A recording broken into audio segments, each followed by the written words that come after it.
Ryan Reynolds playing Ryan Reynolds never gets old for me. What's up? It's Tech, and this is an Adam Project review.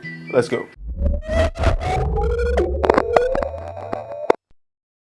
The Adam Project was released on Netflix on March 11th of this year, 2022, and it stars Ryan Reynolds playing Ryan Reynolds. Nah, I'm just messing with you guys. It stars Ryan Reynolds playing Adam Reed. He is a sort of soldier that traveled back in time and crashed into the year 2022, where he met his younger self. Now, his younger self was also played by Walker Scobell, and I really liked the chemistry between the two of them. They did really well. Ryan Reynolds is probably I think the only actor whose YouTube channel I follow, and it's for a good reason. You guys should check out his YouTube channel. It has a lot of fun stuff. All these commercials are not like commercials. You know, they are the kind of stuff that you would love to watch. So, you know, seeing Walker Scobell actually act like who Ryan would have been like when he was younger was just so much fun. I think it was like the perfect casting. And yeah, the premise is all about them coming back in time to try to undo time travel in general. And yeah, we get to see a couple of other people like Jennifer Garner that plays his mom. We get to see Mark Ruffalo that plays his dad, Louis Reed. We get to see Laura, played by Zoe Saldana. They are married in the movie. It was really interesting. You know, I liked a lot of things about it because, you know, when from the trailers you see that this was a kid that was picked on a lot, and at this time in the movie he's already lost his dad, played by Mark Ruffalo, right? But then even from the trailer you see that somehow they get to meet him in the past. You know, a lot of this interesting stuff happens, and it was fun. You know, there was this scene which is also on YouTube, even if you've not seen the movie yet, where the two of them got to meet each other for the first time. You know, being like mimicking and all of that, mimicking your future self, the past self doing the same thing as the future self. It was fun to watch. You know, him scolding his dog, the two of them scolding the dog at the exact same time. Also, it was rather interesting. I'll say one thing that never gets old for me is seeing Ryan act. And the reason is this: while we know that yes, Ryan Reynolds is Ryan Reynolds, right? It's still Ryan Reynolds that brings some other things to the table. I mean, yeah, I look at Deadpool and I'm like, yes, that's Ryan Reynolds, right? And I can look at the Adam Project and I can say that's Deadpool playing as Adam in a movie. Yeah, maybe something like that, but not as foul and not as reckless. But then he's an actor who knows how to harness what makes him so lovable, and that's another thing that he brought in the Adam Project. Overall, it was a movie that you will watch and you will say, yes, I did not waste my time watching this. Although I do have some gripes with the movie, right?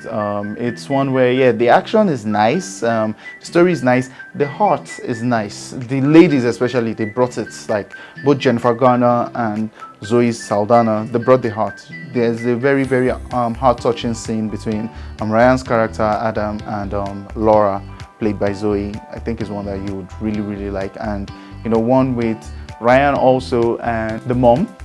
It was really nice. So the woman, they brought it. And speaking of the woman, Maya, the antagonist, I think that one will be like a con for me in the movie. And the reason is, see, in a movie like this where there are fights and all of these things happening, right? There are things that you would expect to happen in the real world that did not happen in this movie, right? It's almost felt as if they were isolated from the rest of the world, and yeah, that was very unreal for me. It does not work. I mean, let's be honest with ourselves, it doesn't. Even if you might have an explanation for why the antagonist got so powerful in the future, this isn't the future yet. So there weren't many things that made sense that this person was able to, you know, sort of get away with.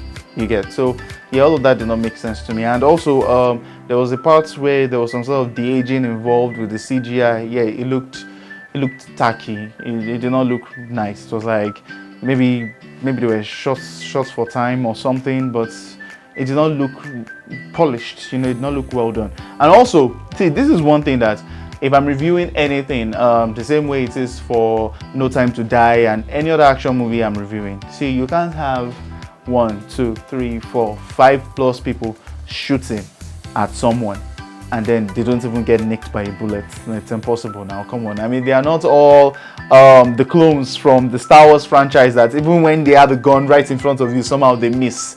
But that was what was happening in this movie, in some of the action scenes, and it made no sense to me. You get, so that's why, yeah, it gets a couple of dings off. And I'll say, see, if in every movie, like every movie has a 3-act structure, right? The first act, I think it was really good. I liked it. The second act also really good. But see, that third act at a point felt rushed. I felt like the world could have been a lot more expanded upon. I felt like there was more that they, I don't know, maybe they just chickened out and they decided to go the lazy writing route with that they shouldn't have. So I think personally, that should have been done differently. It should have been much better. That third act was the part that was quite a bit of a letdown for me. So overall, I don't think this movie sucked. It's one that I would still say you guys should watch, check out for yourselves, and see whether it's something that you would like. I mean, see, one thing I would say for a fact, without leaving anything on the table, every actor that was casted in this movie brought it, especially the protagonist, because we only had one main antagonist, right? But the protagonist, every single one of them brought it.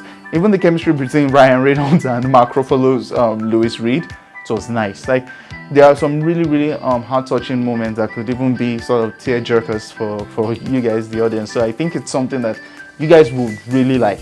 Yes. So overall, it was a fun watch. It was one that I did enjoy watching, and I'll definitely recommend it to you guys to watch. The Adam Project gets a 7/10 rating. I mean, initially it was going to be a 6.5 rating, but then it's Ryan Reynolds. Hey, he deserves the extra 0.5 from me. So yeah, it's a 7/10. It's a fun movie. It's one that I think you guys will also enjoy. And if you didn't enjoy it, either way, let us know what you think in the comment section down below, whether you liked it or didn't like it. If you've liked what you watched, feel free to subscribe, like, share, comment, and check out this video or this video next to see some of our other dope reviews on the channel. It's been Tech for GVN. Peace.